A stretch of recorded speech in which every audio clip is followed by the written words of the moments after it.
It is hopeful to focus on what the Lord's planning to make us into, and this is what we ponder. What about that lump of clay that's just sitting on the potter's wheel waiting to be formed?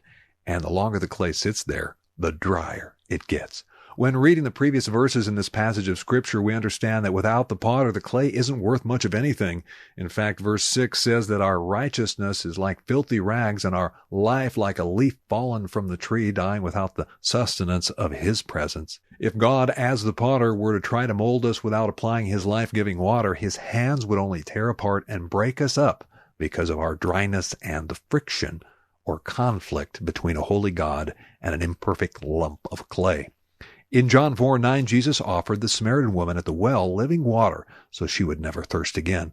For without the presence of the Spirit of God in our lives, we would be like a dry land without rivers that wash away the filth from among us that causes disease and death. So too the moisture that the potter applies to our lives smooths our rough edges and sculpts us into that which we could not become without God's presence. It's important to remember that a lump of clay is nothing without a potter. But which potter is molding you? Are you in the hands of the Lord, or have you allowed yourself to be touched and disfigured by Satan, who for a while promises you beauty, but has no interest in taking special care of you like God, who loved you before the foundations of the world?